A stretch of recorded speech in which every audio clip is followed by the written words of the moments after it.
Muchas gracias, amigas, amigos, legisladores de diversos ámbitos y distintas legislaturas. Muchas gracias al coordinador Nacho Mier, muchas gracias.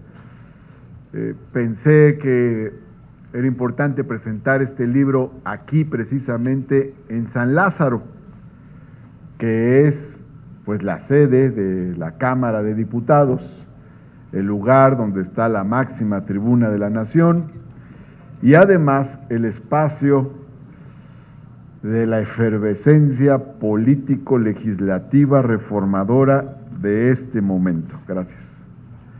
Precisamente en estos días aquí se están discutiendo reformas muy importantes. Este libro se llama 50 propuestas legislativas para la transformación de México.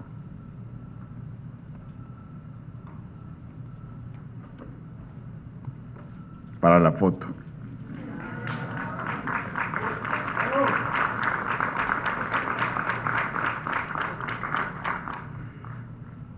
Pero no es un conjunto de planteamientos para la próxima legislatura. En realidad, resume una selección de 50 iniciativas legislativas que presenté en el Senado entre el 2018 y el 2021, o sea, ya hace varios años. Las presenté como parte de la expresión legislativa que aspiramos que tengan las reformas y las transformaciones que proponemos. Dejé el Senado en 2021 y me fui al gobierno de la ciudad, primero como secretario de gobierno y después como jefe de gobierno. Pero este libro sale ahora a propósito del debate que planteó el presidente Andrés Manuel López Obrador.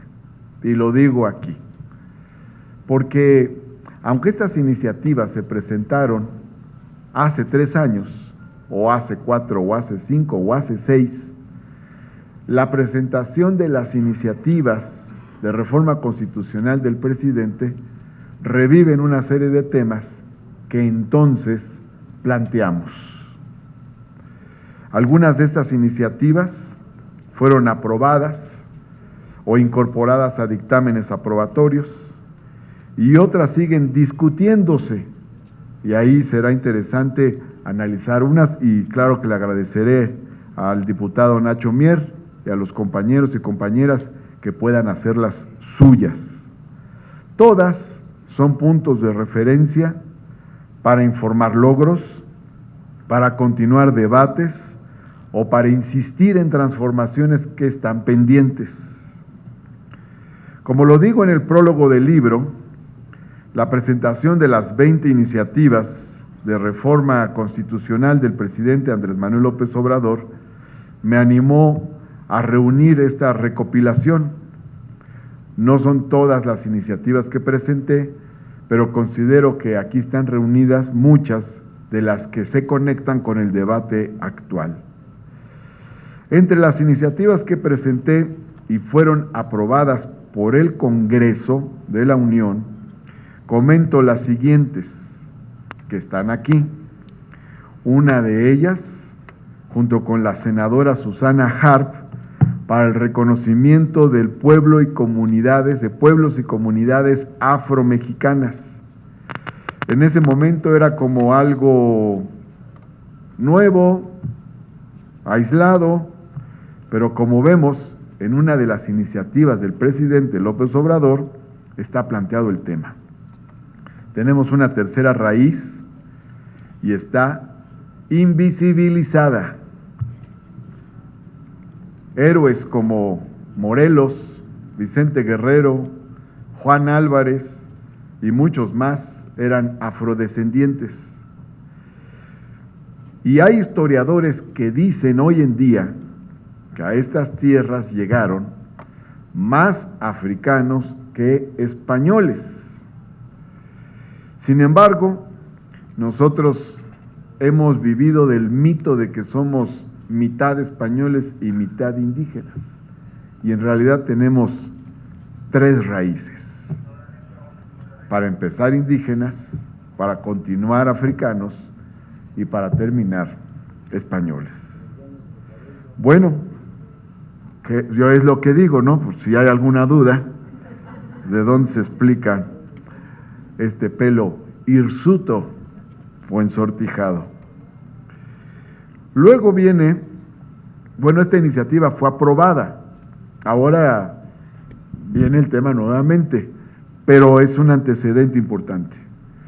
Luego viene otra iniciativa también aprobada que se refiere a la incorporación de trabajadoras y trabajadores sociales a los planteles educativos. Lo hicimos en el marco de todo el debate de la reforma educativa porque la educación pues tiene grandes implicaciones sociales y esta profesión puede ayudar mucho a resolverlas. Hay otra iniciativa que me gusta mucho presumir. Aquí digo, déjenme echarle crema a mis tacos, como dice el presidente, déjenme tirar aceite, pero presenté una iniciativa para reformar la Ley Federal del Trabajo y establecer que el salario mínimo nunca podrá actualizarse por debajo de la inflación. Esta iniciativa se aprobó y está en el artículo 90 de la Ley Federal del Trabajo. Y obviamente se acompaña de la realidad de este sexenio. El salario mínimo se ha aumentado mucho, muy por arriba del índice inflacionario. La inflación ha estado en el 5%, los aumentos han estado en el 20%. Pero ahora el presidente plantea un mecanismo de este tipo para la Constitución. Y en las comisiones, al parecer, ya lo aprobaron. También presenté una iniciativa para que los alimentos que se vendan en las escuelas sean alimentos saludables por las cooperativas y tengan identidad cultural con las regiones, en lugar de alimentos chatarra súper industrializados, que se incluya frutas, verduras y dulces de las regiones. Esto también se aprobó. Propuse otra iniciativa de reforma a la Ley General de los Derechos de las Niñas y los Niños y al Código Civil Federal para prohibir el castigo corporal y humillante a niñas, niños y adolescentes. Esta iniciativa también se aprobó y la trabajamos con organizaciones de la sociedad civil. Hay otra iniciativa que presenté y se aprobó que tiene que ver con el lenguaje de género en la frase con la que inicia el artículo 4 de la Constitución, que se incorporó en el año de 1975, Año Internacional de la Mujer. Se incorporó una frase que dice: el varón y la mujer serán iguales ante la ley. Sin embargo, esta frase es paradójica, porque en lugar de decir el hombre y la mujer, o la mujer y el hombre, dice el varón, y el varón, pues es el hombre que tiene la vara de mando. Entonces, ahí hay una desigualdad en una frase que quiere establecer la igualdad. Por lo tanto, se reformó y se puso la mujer y el hombre son iguales ante la ley. Esa está en el artículo 4 y está aprobada también esta reforma.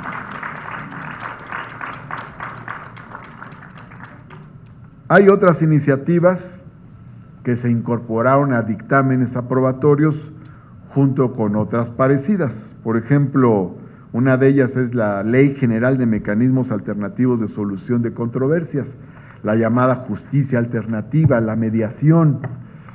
No toda la justicia alternativa es mediación, pero esta es columna vertebral. Esta se aprobó finalmente hace poco y es una forma de justicia a la que el pueblo debería recurrir cada vez más. Evita conflictos, heridas, sufrimientos, por ejemplo en materia familiar y en otras materias donde la mediación podría ahorrarnos heridas que quedan para siempre. La mediación es una vía y está todavía muy poco difundida, pero ya se aprobó la ley general. Hay otras dos iniciativas que presenté que tienen que ver con la educación.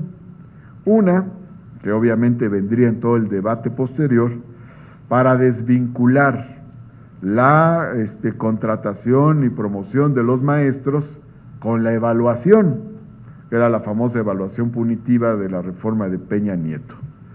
Y otra iniciativa que presenté, que esa para mí es muy, muy importante, para establecer la gratuidad de la educación pública superior. Esto tiene que ver mucho con el movimiento estudiantil al que pertenecimos. Por ejemplo, Claudia Sheinbaum, la actual presidenta electa, y muchos amigos y compañeros de nuestra generación. Presenté esta iniciativa porque hace muchos años, en el año 46, con Torres Bodet como secretario de Educación, Jaime Torres Bodet, se incorporó una frase que dice: toda la educación que imparta el Estado será gratuita. Sin embargo, eso fue en el 46, sin embargo, en el año del 93, Carlos Salinas modificó este precepto para mediatizarlo, y entonces incorporó otra frase que decía: el Estado impartirá educación primaria y secundaria y alentará y promoverá la media superior y superior. Con esto quedaba en entredicho si la educación pública superior era gratuita o no. Para algunos sí, para otros no, pero ya no era contundente el artículo.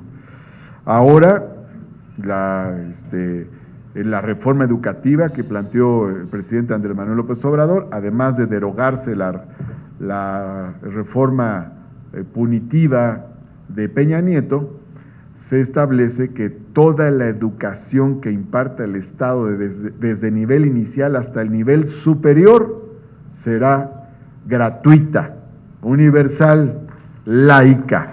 Entonces, para nosotros esta es una gran conquista y expresa mucho del pensamiento de nuestra generación. Toda la educación pública debe ser gratuita, hasta el nivel más superior debe ser gratuita, porque es pública, porque la imparte el Estado y por lo tanto está pagada socialmente con los impuestos de la sociedad, y para eso deben emplearse. Entonces, esto es muy importante, esto que dice ahora la Constitución. Ahora quiero comentar lo siguiente: hay varias iniciativas que quedaron pendientes de dictaminar, pero que en los hechos se han ido haciendo realidad. Es que es interesante. Presenté una iniciativa para universalizar la pensión a personas con discapacidad. Y el gobierno federal, sin embargo, empezó con los estados a hacer convenios para que la parte que no estaba cubierta la cubrieran los gobiernos. De hecho, eso hizo el gobierno de la Ciudad de México. La parte fundamental la pone el gobierno federal, cubre todas las unidades de alta marginación, y el gobierno de la ciudad cubre las unidades de baja marginación. Entonces, ya es universal en la Ciudad de México por este mecanismo, y sé que en varios estados también. Me comentó el gobernador de Hidalgo ayer que también así es en el estado de Hidalgo. Entonces, ahora, sin embargo, vienen las reformas constitucionales que envió el presidente, la universalización de la pensión para personas con discapacidad. Por otra parte, también presenté una iniciativa para que se establezca en la Ley de Desarrollo Social dos principios: el principio de igualdad y el principio de universalidad. Esas no se dictaminaron, se las voy a encargar al diputado Nacho Mier, aprovechando su disposición, y se quedó ahí, porque el principio de universalidad lo plasmamos nosotros en la Ley de Desarrollo Social, hoy llamada Ley de Bienestar e Igualdad Social, desde el año 2000 en la Ciudad de México. Pero a nivel federal no quisieron los neoliberales que se pusiera el principio de universalidad. Bueno, ahí está la iniciativa, se aprobó en el Senado, el dictamen se envió a la Cámara de Diputados, y eso quiere decir que está aquí. Hay un dictamen que tienen aquí que enviamos desde el Senado de la República, y si nos ayudan a aprobarlo, será maravilloso. tiene que ver con este principio de universalidad como principio general para conducir la política social federal. Luego hay otra iniciativa que presentamos sobre el Internet universal y gratuito. Ha ido avanzando, en la ciudad hay 34,000 puntos de Internet gratuito, en el país hay un programa similar que se está haciendo, pero también hay que avanzar en ello. Presentamos también una iniciativa de reforma al Código Civil Federal para establecer la figura del matrimonio igualitario. Cabe señalar, no obstante, que el matrimonio igualitario ha sido aprobado en las 32 entidades federativas en sus códigos civiles locales. Ya, si lo hacemos en el Código Civil Federal, pues ya tiene un carácter más simbólico, pero no deja de ser importante. Ahí está pendiente también. Por otro lado, planteamos el tema de la paridad de género en el Poder Judicial, que se va a incorporar ahora en las reformas que se van a hacer al Poder Judicial, seguramente. Y planteamos también que en instancias como la Comisión Nacional de Derechos Humanos no fuera preponderante el requisito formal de ser licenciado en Derecho, porque hay muchos y muchas defensoras de derechos humanos que no son licenciados en Derecho y sin embargo con una gran experiencia en la defensa de los derechos humanos. Como dice este sociólogo Ferrajoli, el tema de los derechos se aborda ahora desde la perspectiva jurídica, pero también desde la perspectiva social. Ahí tenemos el caso del padre Solalinde, para poner un ejemplo, un gran defensor de derechos humanos.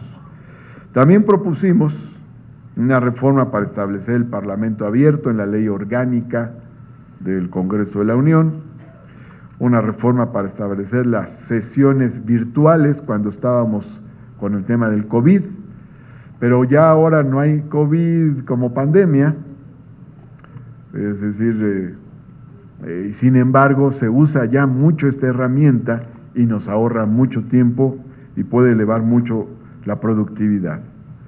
Están otras iniciativas que presentamos también, hay otra más que presentamos para que se reconozcan como lenguas oficiales de México el castellano y las 62 lenguas indígenas. De hecho, en algún momento la aprobamos allá en el Senado y la enviamos a la Cámara de Diputados, por aquí la deben de tener. Originalmente la Cámara de Diputados la aprobó, pero en el Senado le pusimos el nombre a cada una de las lenguas indígenas. Esa fue la diferencia, porque acá aprobaron algo que decía el español y las 62 lenguas eran lenguas nacionales, algo así, y las regresamos con los nombres de las lenguas. Por cierto, más que español, pues hablamos castellano, porque habrá españoles que digan que allá se habla también gallego, vasco, catalán, no solo castellano.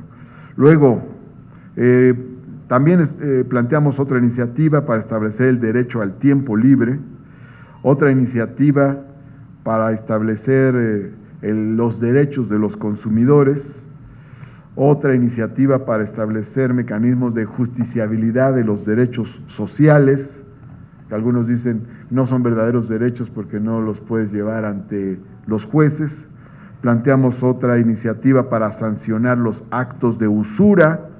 Muchas familias de bajos recursos son presa de los actos de usura y tienen poca protección, porque como no tienen acceso a los bancos, no son sujetos de crédito, personas muy pobres, entonces acuden con usureros y en el marco de la clandestinidad prácticamente son despojados de sus bienes sin que tengan defensa alguna.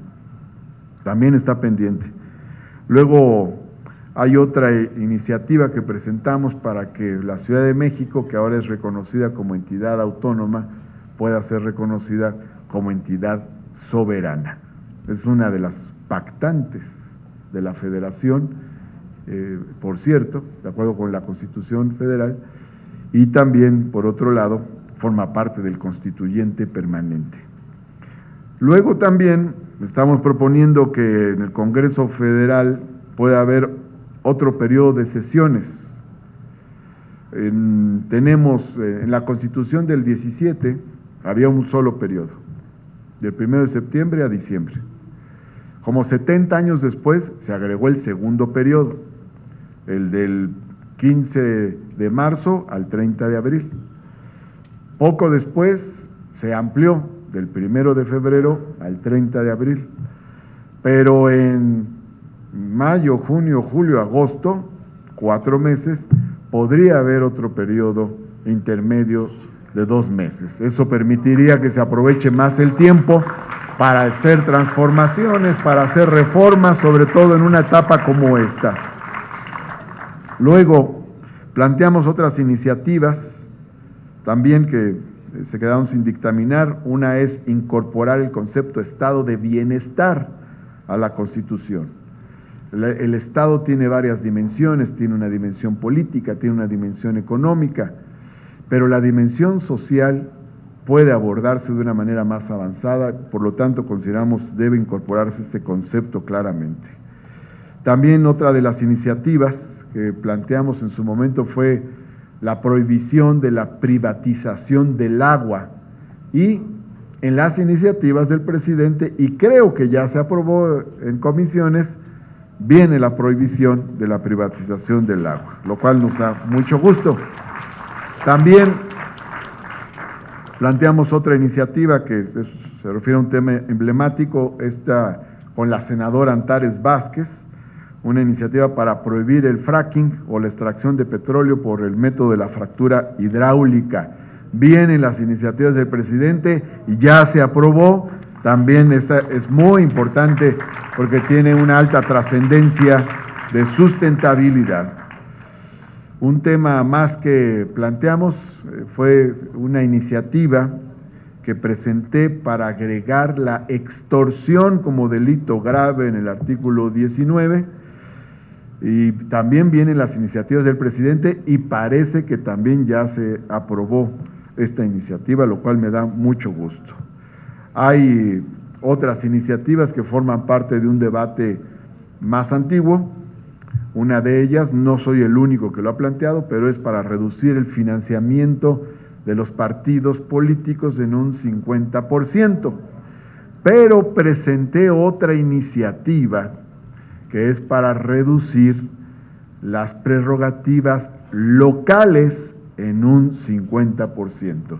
Porque si sumamos todas las prerrogativas locales, suman tanto como las federales. No más que ese tema no está visibilizado. Entonces presentamos también esta iniciativa, y por cierto, esta no es reforma constitucional, esta es reforma a la ley. Ahora bien, presentamos una iniciativa que tiene que ver con este debate del Poder Judicial. Planteamos elegir por voto ciudadano a integrantes del Consejo de la Judicatura Federal, con el argumento de que el Consejo de la Judicatura es el que vigila a los juzgadores, por lo tanto debe ser la ciudadanía quien los vigile, y por esa razón presentamos esta iniciativa. Pero bueno, ya las cosas ya se fueron mucho más para allá, porque ya el planteamiento es la elección de todos, ministros, magistrados, jueces, por el voto ciudadano. Esto no lo teníamos todavía en cuenta, parecía algo mucho más lejano, pero el debate ya está. Solamente incorporo esta iniciativa porque da cuenta pues de que hay una raíz ideológica común en todo el planteamiento, pues que es la participación de la ciudadanía. ¿De dónde emerge el poder ejecutivo? Del voto ciudadano. ¿De dónde emerge el poder legislativo? Del voto ciudadano. ¿De dónde debe emerger el poder judicial? Del voto ciudadano. A algunos les parece que esto es algo muy extraño, muy raro, pero no es así. No es así por dos razones, básicamente voy a decir. Una, porque el poder dimana del pueblo, así lo señala el artículo 39 de la Constitución. El pueblo es el soberano no es el Estado, el soberano es el pueblo. Entonces todo el poder y el poder judicial forma parte del poder del Estado, pues debe dimanar del pueblo. Ahora bien, por otra parte, tampoco es que esto sea absolutamente ajeno a la realidad.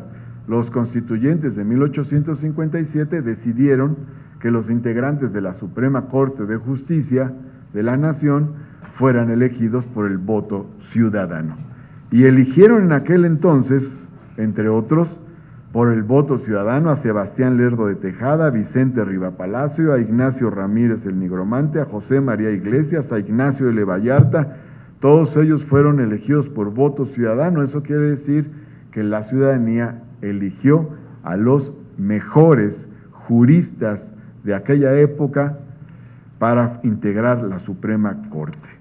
Pero para no ir tan lejos, actualmente en Texas eligen a los jueces el mismo día que eligen a los diputados y cuando se elige al gobernador. Entonces se eligen a los tres órganos y forman parte de la elección cotidiana, natural, normal, que se realiza en ese estado y en otros estados de Estados Unidos también.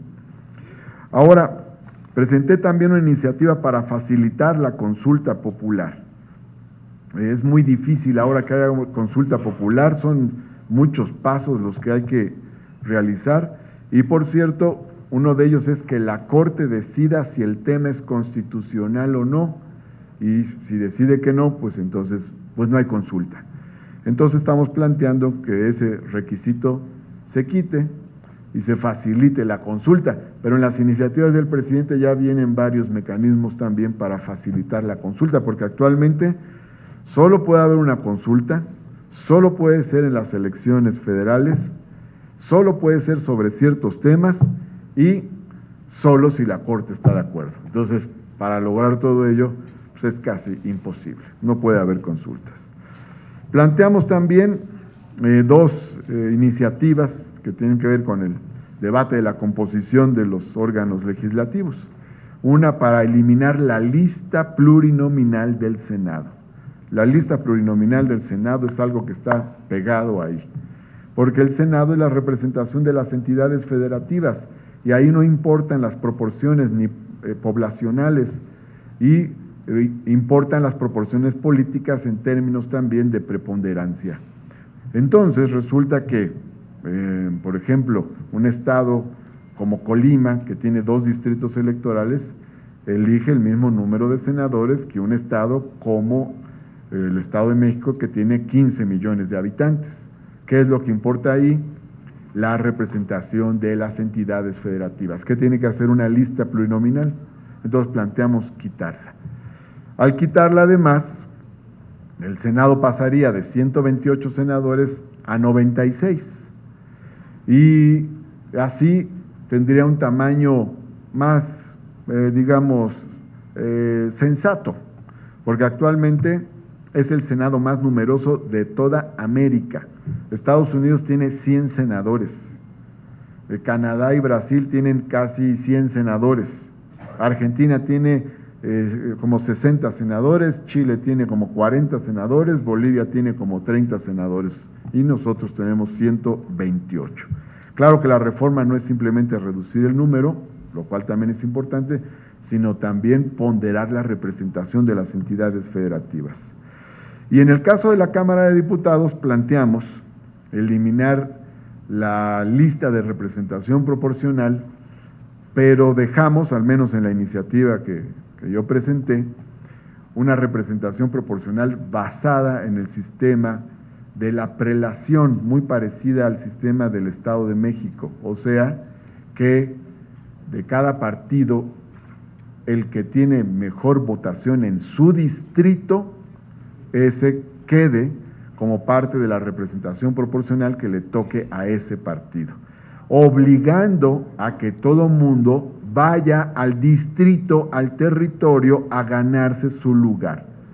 Porque podría decirse es que Si es pura representación proporcional, hay partidos más pequeños, en fin, eso dicen algunos. Bueno, que vayan también al distrito y en el distrito queden los más votados de los partidos que no ganaron los distritos. Ese es el planteamiento que estamos haciendo para este debate que también se va a abordar en su momento. Bueno,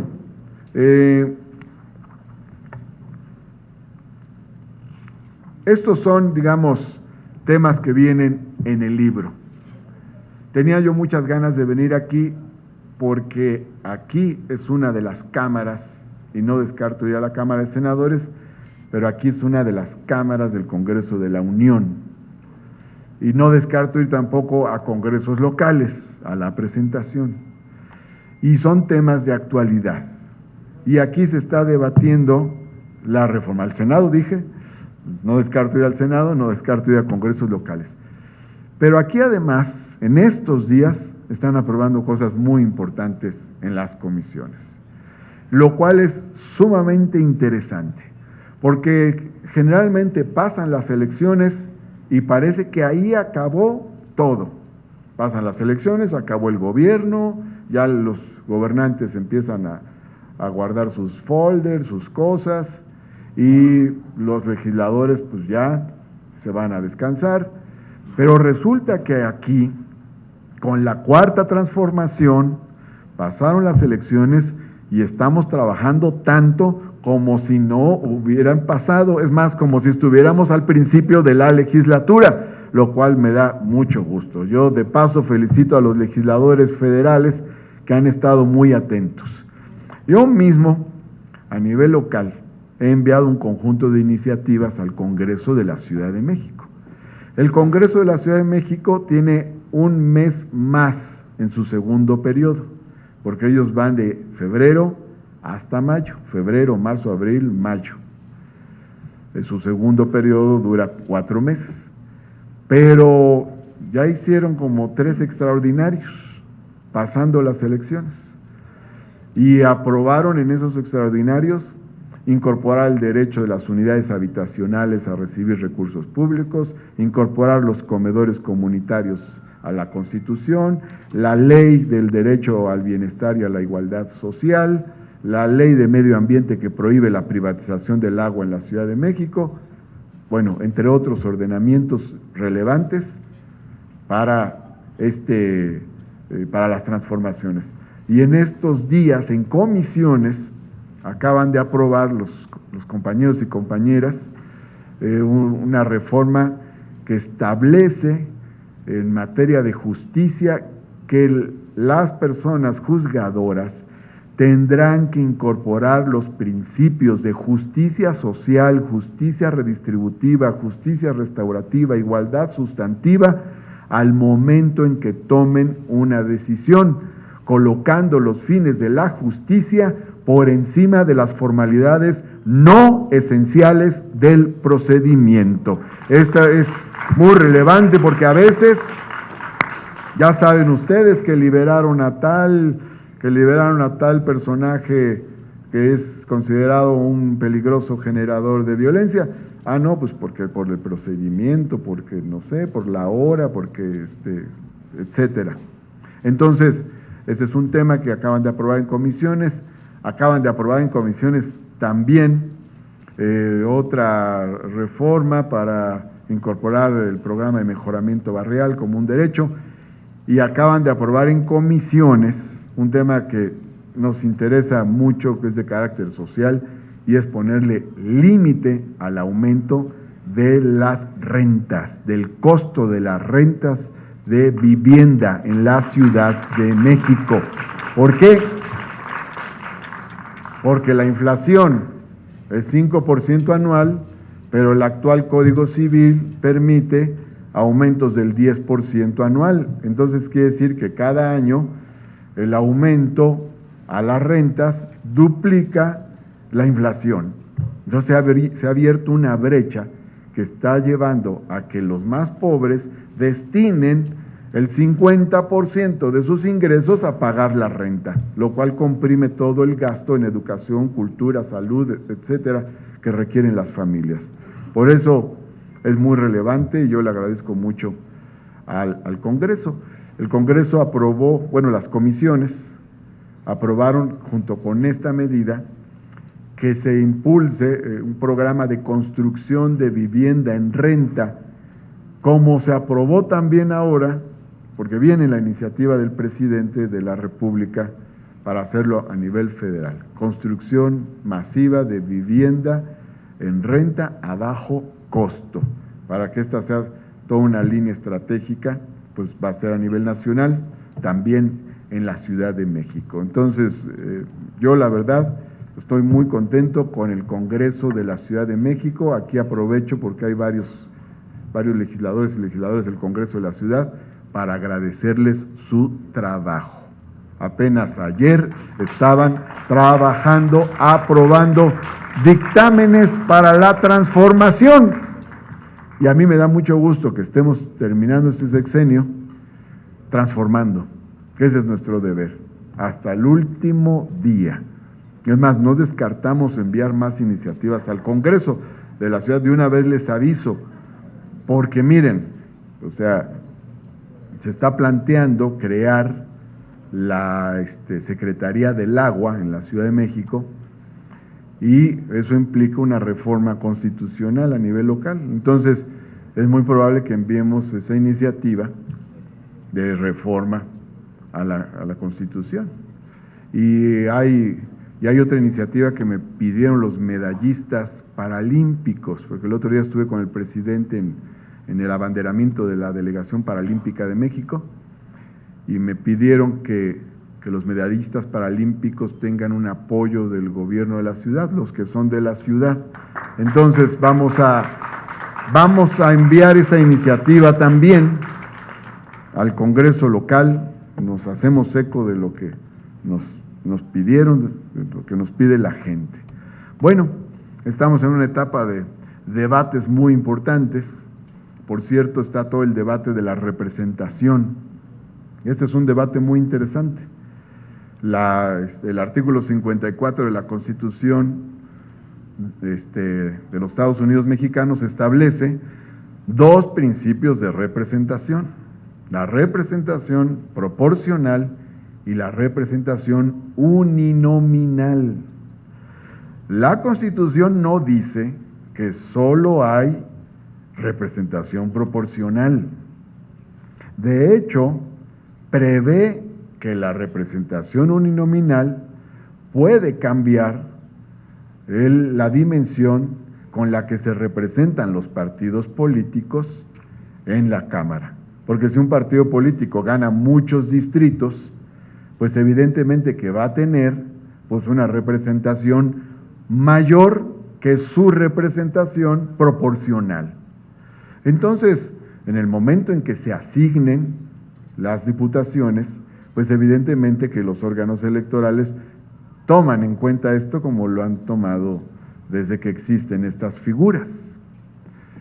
Por cierto que estas figuras no es que las haya votado Morena, ya estaban.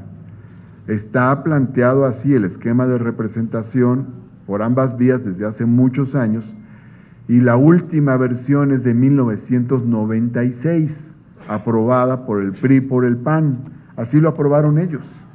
No dice la Constitución que la asignación proporcional deba hacerse sobre la base de coaliciones, sino de partidos, porque las coaliciones tienen vida solo en el proceso electoral y después en los órganos legislativos se modifican.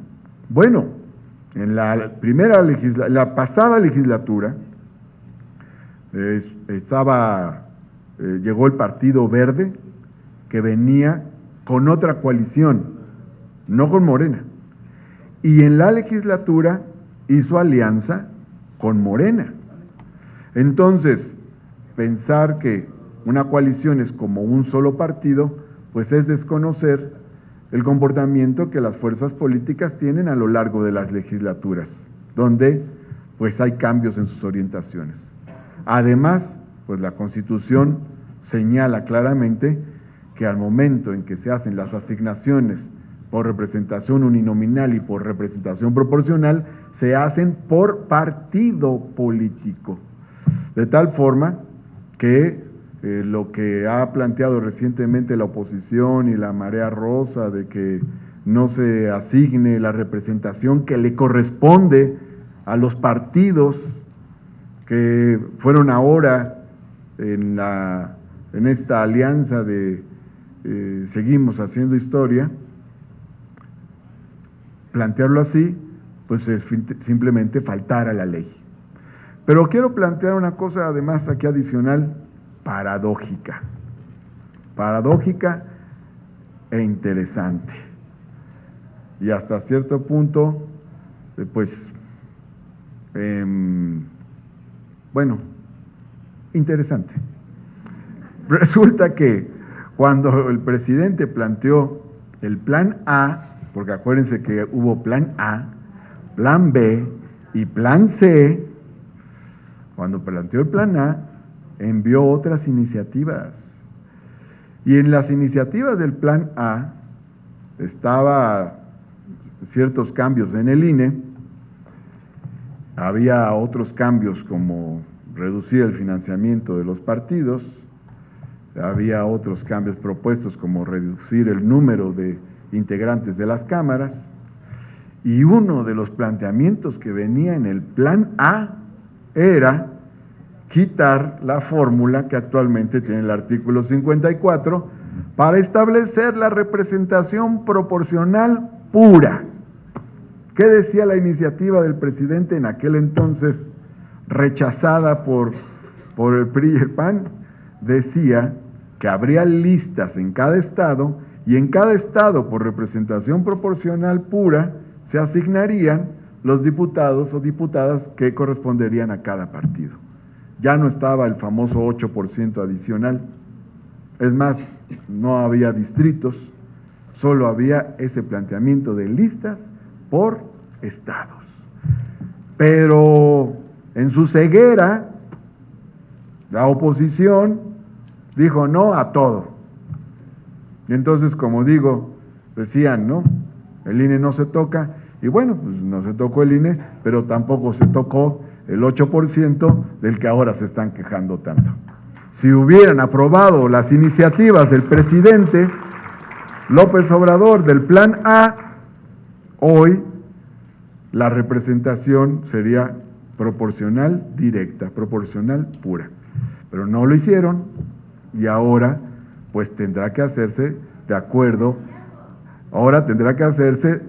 al doble principio de representación proporcional y representación uninominal que está planteado en el artículo 54 y que ellos aprobaron en 1996 y que no quisieron cambiar hace 2 años y que ahora no les gusta, pero se tiene que aplicar, porque eso es lo que marca la Constitución. ¿No nos dicen? La ley es la ley, ¿no? Entonces, bueno, quería comentar esto que forma parte de los debates que también se están realizando en estos días. Amigas, amigos, me da mucho gusto estar aquí, felicito mucho a diputadas y diputados que siguen trabajando en favor de la transformación de México, aún en los últimos días de la legislatura. Están aprobando reformas que son muy importantes para México, muy importantes para la gente, con un contenido social muy elevado, como vimos ahora, pensiones, salarios, cuestiones de discapacidad, afromexicanos, prohibición del fracking, consideración de la extorsión como delito grave, el reconocimiento de pueblos indígenas como sujetos de derecho, etcétera, etcétera. Magníficas reformas, un paquete de reformas que envió el presidente, extraordinario, histórico. Pues qué bueno que están en ello, los felicito mucho. Aplaudimos las reformas que están aprobando en estos días en la Cámara de Diputados, en las comisiones, o la comisión, ya pasará, en la Comisión de Puntos Constitucionales, ya pasará al Pleno en su momento. Por nuestra cuenta, pues, vamos a seguirle enviando iniciativas al Congreso de la Ciudad de México, emulando el trabajo de ustedes. Nosotros también, con gran colaboración con el Congreso de la Ciudad, vamos a seguir haciendo reformas hasta el final de la legislatura. Muchas gracias, amigas, amigos. Abrazo fuerte y muchas gracias por recibirnos el día de hoy.